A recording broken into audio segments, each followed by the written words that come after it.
شعور اسلامی پیدا کریں، اسلامی تعلیمات کا ذوق و شوق ان کے اندر پیدا کریں۔ آج کیا وجہ ہے کہ آج جو ہے ہمارے معاشرے کے اندر مجاہد تیار نہیں ہو رہے؟ کیا وجہ ہے کہ دور دور تک کے اولیاء کرام کا نام و نشان نظر نہیں آتا؟ ظاہری طور پر جب ہم تاریخ ماضی پڑھتے ہیں تو ہر علاقے میں بے شمار اولیاء کرام رضوان اللہ تعالی علیہم اجمعین کی الگ الگ علاقوں کے اندر جو ہے جلوہ افروزیاں تھیں، لیکن آج جو ہے سارے کے سارے علاقے خاموش اور ایک دم خالی ہو چکے ہیں۔ اس کی وجہ یہ ہے کہ ہم تربیت ان کی اسلامی معاشرے، اسلامی تعلیم کے مطابق نہیں کر پا رہے ہیں۔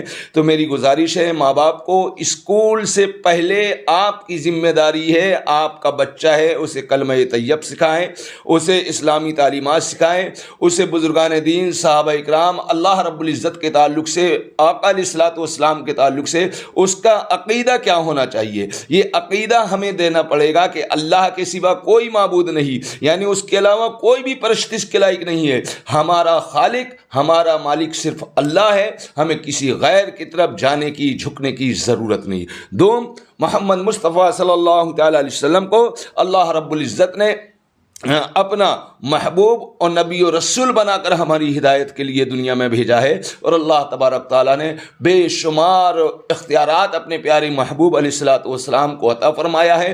کونین کی کنجیاں مصطفیٰ جان رحمت کے ہاتھ میں اللہ رب العزت نے عطا فرمایا ہے۔ تو ہمیں چاہیے اللہ کے تعلق سے، اس کے رسول کے تعلق سے، اس کی کتابوں کے تعلق سے، فرشتوں کے تعلق سے جو اسلامی عقائد و نظریات ہیں وہ اپنے بچوں کو بچپنے کے عالم میں ہی ان کے دل و دماغ کے اندر ہم ڈال دیں۔ تو یہ ہو گیا تعلیم کا معاملہ۔ دوسرا، تادیب، ادب کا معاملہ، کہ ان کو آپ ادب سکھائیے، حسن سلوک کس طریقے کے ساتھ، حسن سلوک کے ساتھ اپنی زندگی گزارنا ہے۔ اگر کبھی کسی کے ساتھ کوئی معاملات ہو جائے تو آپ درگزر کر کے کام نکال سکتے ہیں، کبھی آپ کے ساتھ کوئی معاملات ہو جائیں تو آپ جو ہے صبر کے ساتھ میں اپنا معاملہ مکمل کر سکتے ہیں۔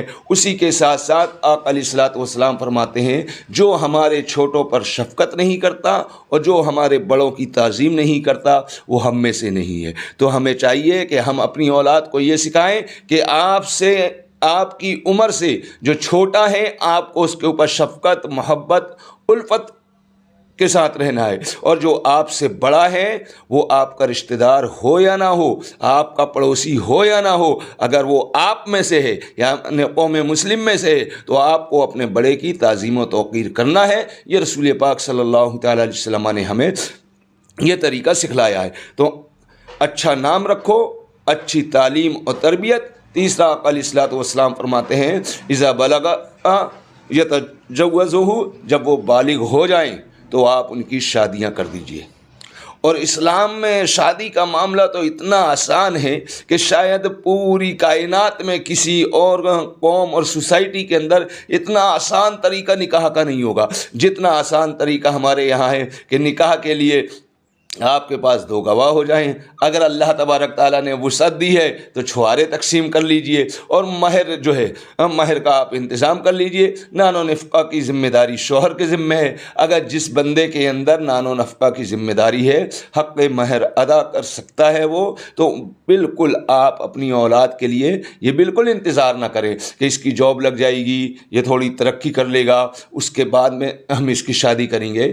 عمومی طور پر یہی ہوتا ہے کہ جہاں بچیوں کی شادی کا جو معاملہ ہوتا ہے نا کشف بھائی، تو ہم نے یہ دیکھا ہے کہ اولاً جیسے ہی بچی بلوغیت کی منزل کے قریب ہوئی، 17-18 سال کی اس کی عمر ہوئی، 18 سال کے جیسے ہی اوپر گئی، اب رشتے آنے کا سلسلہ شروع ہوتا ہے۔ تو تقریباً ہر ہفتے 15 دن 10 دن میں ایک رشتہ اس بچی اور ہماری بہن کے لیے آتا ہے، لیکن اس وقت ہماری بہن کا بھی مزاج جو ہے 4تھے آسمان میں ہوتا ہے، اور ماں باپ تو 7ویں آسمان میں اس وقت ہوتے ہیں۔ نہیں جی، ابھی بچی کی شادی نہیں کرنا ہے، ابھی میری بچی ڈگری حاصل کرے گی، میری بچی یہ کرے گی، میری بچی کو خود کفیل بناؤں گا، پتہ چلتا ہے وہ ساری ڈگریاں لیتے لیتے ہماری اس بہن کی عمر 30-32 سال ہو چکی ہوتی ہے. پھر اس کے بعد میں 30-32 سال جو ہے تعلیم میں آدمی وقت گزار دیتا ہے. اس کے بعد میں پھر جاب کی سرچنگ چلتی ہے, 2-3-4-5 سال جاب میں نکل جاتے ہیں. جاب سرچ کرتے کرتے پھر اپائنمنٹ ہوتا ہے, اس کے بعد اب شادی کا ارادہ بنایا جاتا ہے, جبکہ 35 سال میں ادھر لڑکی کی شادی کی عمر ہی ختم ہو جاتی ہے. تو معاشرے کو تھوڑا سوچنا چاہیے. ٹھیک ہے, اگر دنیاوی تعلیم بھی اگر ہمیں اپنی اولاد کو دینا ہے تو آپ بہتر اور عمدہ تعلیم دیجیے, اسی کے ساتھ ساتھ تعلیم کے ساتھ ساتھ تربیت اور ان کے اوپر نگاہ رکھنا آپ کو ضروری ہے. جب ہماری بچی اگر ہمارے گھر سے باہر جا رہی ہے تو ہماری عزت, ہماری خاندان کی عزت, ہماری سوسائٹی کی عزت اس کے ساتھ میں جڑی ہوئی ہے. تو ماں باپ جو ہے محبت سے اولاد کو جو ہے سونے کا لقمہ کھلائیں, لیکن نظر ان کے اوپر ایک دشمن کی طرح رکھنا چاہیے. گھر کے باہر نظر ایک دشمن کی طرح ہونا چاہیے. جیسے دشمن کے اوپر ہم ایک دم چوکنی نظر رکھتے ہیں, اسی طریقے سے آپ اپنی اولاد کے اوپر چوکنی نظر رکھیے. ٹھیک ہے, آپ کی اولاد غلط نہیں ہے, لیکن غلط دوستوں کے, غلط سہیلیوں کے چکر میں نہ جانے اس کے کب اس ایام جوانی کے اندر قدم پھسل جائیں گے کہ ہمیں اور آپ کو خبر بھی نہیں ہوگی. اور جب جو ہے اس کا نتیجہ سامنے آتا ہے تو سوائے رسوائیوں کے علاوہ کچھ بھی حاصل نہیں ہوتا.